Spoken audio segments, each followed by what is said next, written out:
রাজধানীর মিরপুর হাসপাতালের সামনে ব্যবসায়ীকে নৃশংসভাবে হত্যা ও দেশজুড়ে বিএনপির সন্ত্রাসী কার্যক্রমের প্রতিবাদে এভাবেই বিক্ষোভ ও প্রতিবাদের ঝড় উঠেছে।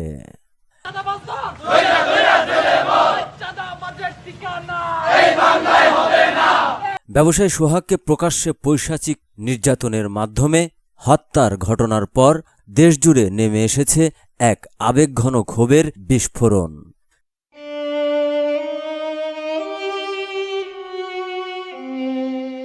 সিসিটিভি ফুটেজে ধরা পড়ে যেভাবে একদল মানুষ তাকে নির্মমভাবে পেটাচ্ছে, কুপিয়ে হত্যা করছে, তা দেখে কাঁপছে দেশের সাধারণ মানুষ আর রাস্তায় নামছে ছাত্র জনতা।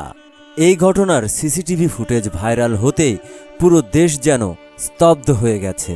শুধু সামাজিক যোগাযোগ মাধ্যমেই নয়, ঢাকা বিশ্ববিদ্যালয়, জাহাঙ্গীরনগর, রাজশাহী, চট্টগ্রাম সবখানেই রাস্তায় নেমেছে ছাত্র জনতা। হাতে প্লাকার্ড, মুখে একটাই দাবি, এই হত্যার বিচার চায়। সোহাগ যেন শুধু আর একজন ব্যক্তি নয়, আজ সে এক প্রতীক। পুলিশ ও র্যাব অভিযান চালিয়ে ইতিমধ্যে গ্রেপ্তার করেছে 4 জনকে। প্রশ্ন রয়ে যায়, এই সমাজ কিভাবে এতটা নৃশংস হয়ে উঠল?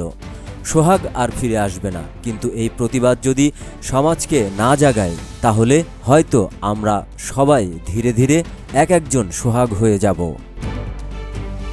প্রতিবাদ এখন থামলে চলবে না, কারণ এই বিচার শুধু সোহাগের নয়, এটা আমাদের বিবেক বাঁচানোর লড়াই।